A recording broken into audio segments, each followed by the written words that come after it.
exposing the list of widgets, right, through this find all widgets, or a unique widget by its ID.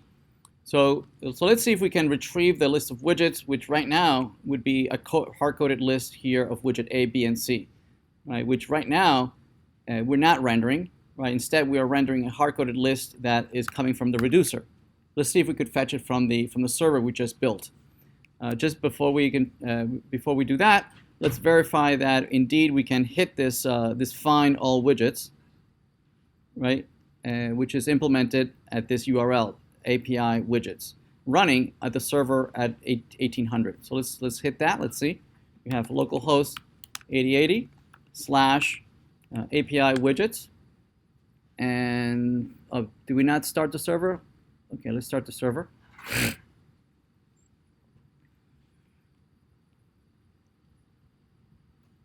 We have the server. Let's move this in this order over here.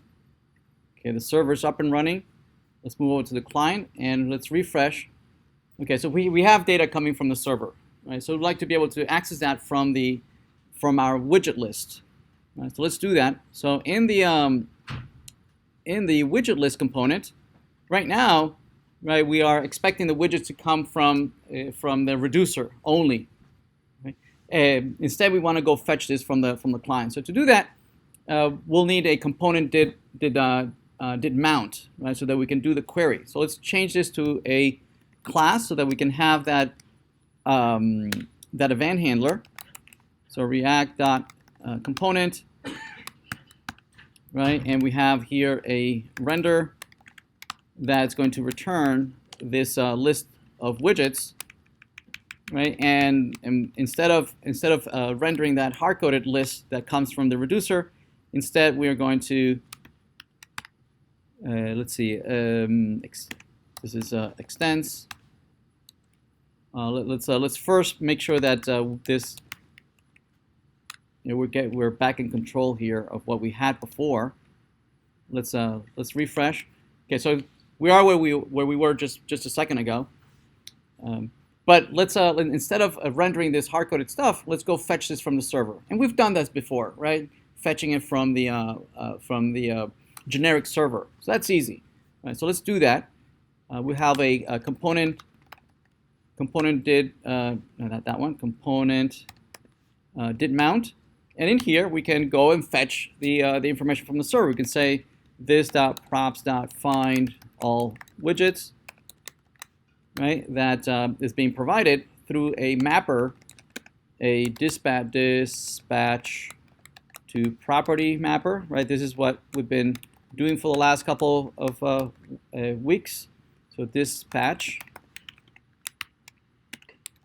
which is going to map this function, is going to be provided in here, where we are going to just go fetch information from the server, probably from within a service, like a widget service, which we don't have, right? So probably we're going to have a to-do, create a widget service.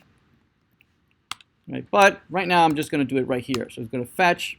We're going to go out to here to fetch the widgets. So let's copy that. Oops, copy that. That's where we're going. The response is going to come back, which is presumably the array of those widgets, which we can. Here are the widgets, the list of widgets, and we can then dispatch this to an action that says, where the type might be that the we did a find all widgets, and we can provide the data as an action to the reducer, so that the reducer can then put it in the state. Okay, so if you go back to the reducer, we can handle that switch case. Find all widgets. Obviously, there's a to-do here, right? The to-do. Use constants and actions, right?